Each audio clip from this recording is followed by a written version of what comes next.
Nesse vídeo eu vou mostrar minha carteira de fundos imobiliários avaliada a R$ 12 mil. Além de mostrar os proventos que eu venho recebendo nesses meses, eu vou mostrar o preço teto que eu tenho em cada ativo e o preço médio que eu quero chegar nesse momento de crise, de uma alta taxa da Selic. Então, se você ficou curioso para saber como que está andando minha carteira e qual vai ser minha estratégia nesse período, fique no vídeo até o final, porque eu tenho certeza que a gente tem muita coisa para trocar. Sem mais delongas, vamos pro vídeo. Bom pessoal, tudo bem com vocês? Eu me chamo Breno. Eu sou apresentador desse canal, sejam muito bem-vindos ao Plano Hold. Para falar um pouco sobre o cenário macro dos fundos imobiliários, ele vem caindo bastante desde outubro, e isso não é uma coisa relacionada a gestores como a Quineia, tem a Pátria, então não é um fator de má gestão, sabe? É um fator mais macro que as pessoas estão preferindo tirar o dinheiro de fundos imobiliários e botar, por exemplo, na renda fixa ou no Tesouro Direto. E muitas dessas vezes é uma sardinhagem que acontece, porque tem fundos imobiliários que estão performando muito melhor que o momento de uma economia boa, e mesmo assim ele está abaixo de PVP. Então a gente vai falar um pouco sobre isso, vai mostrar um pouco do IFIX, sobre até quando vai ficar esse cenário. Na minha perspectiva vai ficar até ano que vem, sabe? Até o meio do ano que vem, até agosto.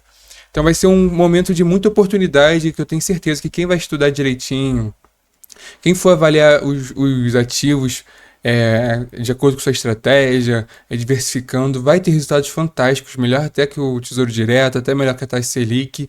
Então vamos logo falar um pouco sobre a carteira. Eu comecei a investir mesmo em fundos imobiliários em junho. Eu comprei em 2020 duas cotas de XPML a R$ 90 cada. E eu não dava muita importância porque eu estava naquela pegada de ações, sabe? Com o passar do tempo, eu preferi me defender mais um pouco minha carteira e rebalancear ela de uma forma que eu consiga proventos ao longo dos meses. Então, todo mês está pingando lá um dinheirinho, que eu possa aportar na média, que é muito importante, aportar. Todo mês você está aportando. E com as ações não acontece isso. As ações, às vezes, pagam 2 vezes no ano, 3 vezes no ano, uma vez no ano. Os fundos imobiliários, além de ser um zagueiro de carteira, ele também gera essa renda que a gente consegue pegar os ativos em qualquer oportunidade. Seguindo minha carteira aqui, a gente vê que eu tenho 28% em FIIs, eu quero chegar até uns 40%. E minha carteira está da seguinte forma: o ativo que eu mais possuo é o HGLG com 11 cotas, é um fundo de logística. Meu preço teto dele é de R$ 160, meu preço médio está de 158, eu quero chegar até uns 155, já estaria muito satisfeito. O LVBI, outro fundo logística, o preço atual dele está de R$ 92, meu preço médio é de 101. Eu particularmente gostaria de chegar abaixo de 100, eu acho que já estaria muito razoável. Lembrando que esse preço já é um preço legal para esses ativos, tá? Mas como a gente está em um momento de crise e vai durar mais um tempo, eu quero ficar um preço que eu tenha uma gordura que eu possa ficar tranquilo e deixar meus fundos meio que de lado e aportar em ações como 100 mil, que eu quero muito aportar nesse curto prazo, BB Seguridade. Então a minha estratégia é botar meu preço médio bem abaixo do meu preço teto, sabe?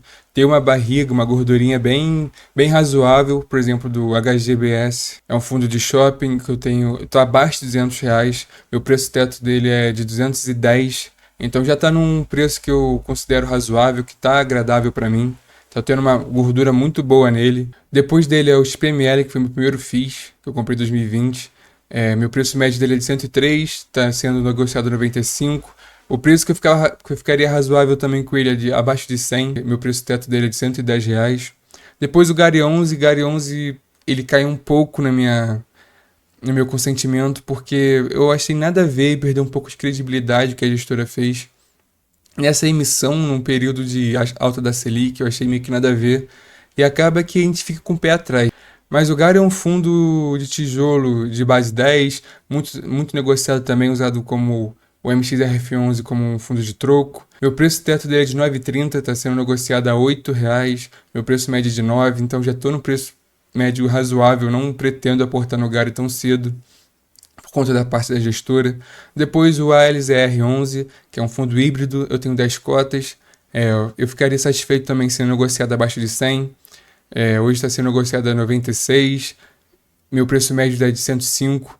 Ele também é uma parte meio que um zagueirão, ele tem muitos ativos, então é uma mistureba que ele tem. Então ele sempre fica nesse rendimento de 9%, 8% no ano. Logo após ele tem o Risa Terrax.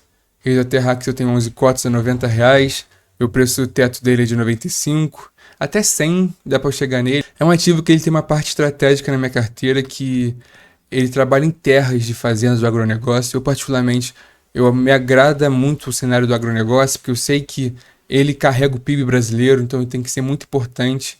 E ele compra uma terra, depois que ele compra essa terra, ele aluga para depois vender, sabe? Então é um negócio que vai sempre gerar caixa, porque não vão ter mais terras no mundo, não tem como criar mais terras, não é igual um shopping que você pode criar shopping, dívida que você pode criar dívidas, é uma coisa meio que limitada.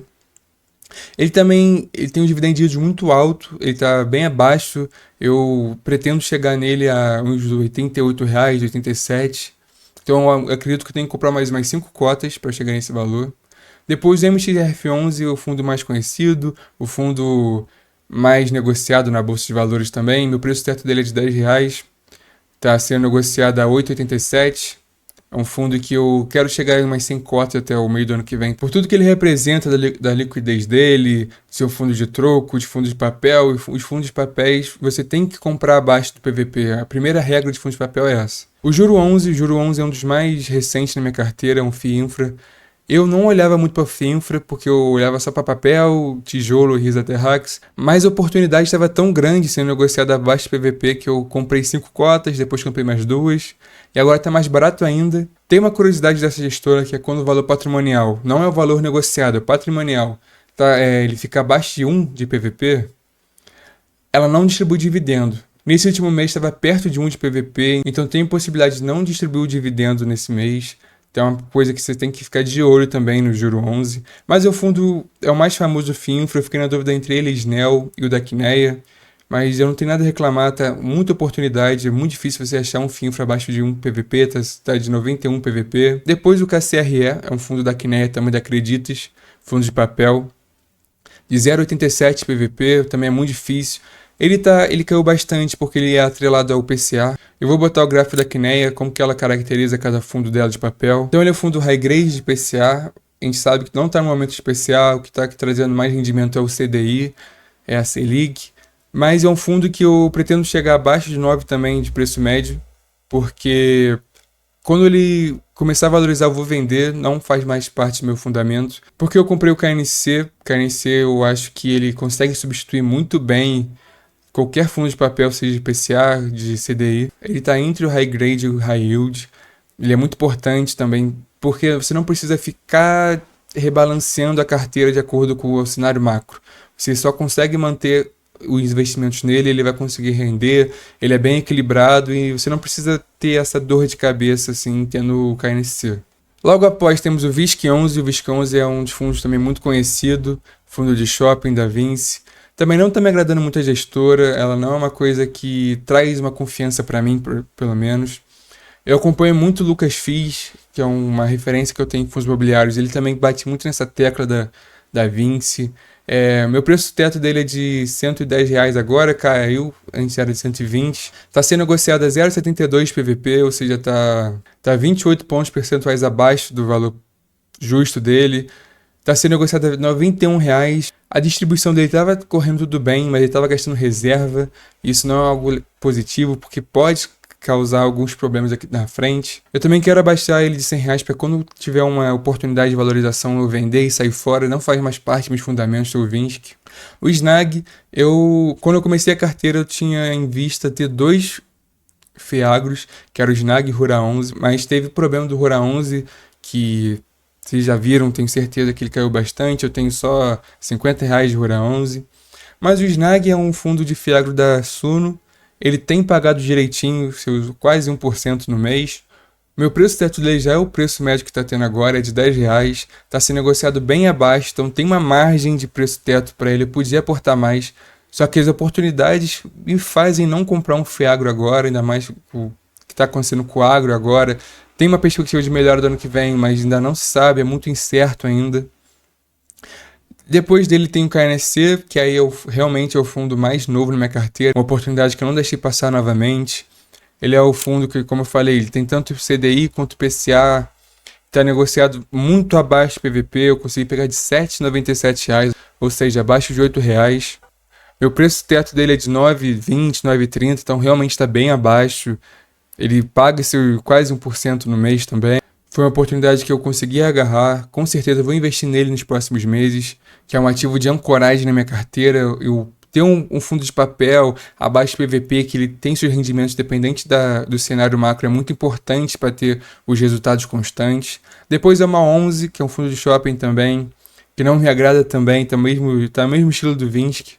Comprei a 110 basicamente no preço teto, está sendo negociado a R$ 91, também chegando a R$ 100, que eu almejo. Valorizando mais um pouco, eu vou vender e vou sair fora do MAL 11, vou ficar só com o HGBS 11 e o XPML 11 de fundo de shopping. Partindo é o fundo que mais eu tenho olhado recentemente, que é o KNCR 11, que é um fundo que muito, muito, muito difícil ele ficar abaixo do PVP.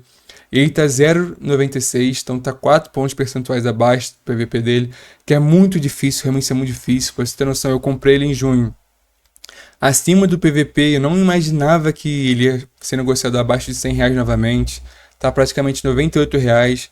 Então, no próximo mês, o meu foco vai ser nele, não vai ser no juro, não vai ser no GARI, vai ser especialmente no KNCR, e se sobrar vou botar um pouco no KNSC 11 também. E por último, é o fundo que eu comecei a comprar, mas tive o problema do Rura 11, que é um fundo do Itaú, de Fiagro, e essa questão já me murchou sobre o fundo.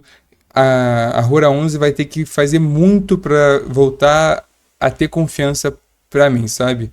Então é uma coisa que, quando perde confiança, é muito difícil quebrar, principalmente quando a gente bota nosso dinheiro.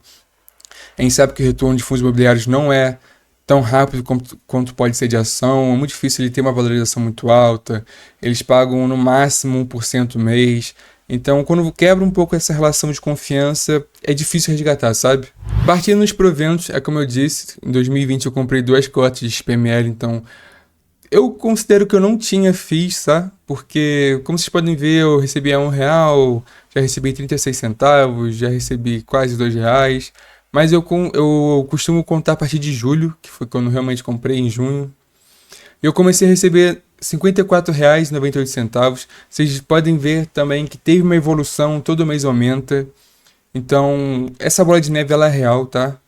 Sempre vai gerar um pouco de dinheiro que você vai reaportando. Por exemplo, em julho que eu recebi R$ 54, eu já posso comprar quase 6 cotas do GARI. Posso comprar quase 7 cotas do GARI. Depois de agosto aumentou R$ 4. Em setembro foi um momento em que eu vendi alguns FIIs também, que eu comprei alguns FOFs, consegui rebalancear minha carteira sozinho. Eu vendi esses 2 FOFs que eu tinha, de um valor total de quase R$ 1.000. E eu peguei em agosto, foi quando eu entrei em Banco do Brasil, eu não tinha na minha carteira. Eu fiz uma aposta bem grande no Banco do Brasil, então por isso que caiu de um mês para o outro, porque eu também realoquei o dinheiro dos FIIs em ações para eu poder ser acionista do Banco do Brasil. Em setembro, teve R$ 57,88. Em outubro, como vocês podem ver, sempre reinvestindo os dividendos. Já passou a ser R$ 77,27, ou seja, aumentou R$ 20 de um mês para o outro. Em novembro, 85, foi quando eu comprei o juro, foi quando eu comprei o MXRF11, comprei mais GARI, mais Alzirão da Massa, comprei mais esses fundos que a gente tem um fundamento, a gente vem estudando, que são consolidados, a gestora vem fazendo papel bom, é fundamental ter isso. Nesse mês de dezembro eu ganhei R$ 100 de fundos imobiliários. No mês que vem eu já está para receber uns 110 mais ou menos, que eu comprei mais um pouco. Aí em fevereiro vai ganhar mais, e assim vai, essa bola de neve ela vai acontecer. Até chegar o momento que eu vou estar comprando todo mês, por exemplo, um KNCR, sabe? É importante você ficar sempre reinvestindo para ter essa bola de neve e realmente você conseguir comprar uma cota sem precisar tirar do seu bolso. É como se a corretora pagasse todo mês um fundo de base 100 pra gente. Isso é muito gratificante ver que isso em um ano, menos de um ano, em 6 meses. Aí daqui uns 4, 5 anos você vai estar uma bola de neve que vai estar gigante, vai estar comprando uma cota de cada fundo daqui a pouco, sabe? Essa é minha tabelinha que eu uso como parâmetro, que é onde eu boto os tickers, eu boto a cotação que está sendo negociada hoje, o setor. Eu coloco um preço teto nos ativos para eu ter uma referência para saber se estou pagando barato ou caro, tá? Então a gente pode ver aqui, se a gente agrupar de A a Z, a gente vê o que tem a menor margem de preço teto, é o KNCR 11, porém ele é o mais difícil de estar abaixo do PVP. E como eu disse, ele é um fundo de ancoragem, um zagueirão da sua carteira. Ele sempre vai estar pagando os dividendos dele constantemente. A Kinea faz um papel excelente nos fundos de papéis. Então, o que eu tô analisando para aportar no próximo mês está sendo o KNCR. Eu vou aportar mais um pouco em fundos de papel. e um pouco também no KNSC11, porque são os fundos de papéis que eu tenho pouca quantidade na minha carteira e que os fundos de papéis costumam pagar mais que os fundos de tijolos. Por mais que os fundos de tijolos estejam mais descontados, a minha exposição nos fundos de tijolos já é muito grande. HGLG era a maior posição, LVBI, aí tinha shopping.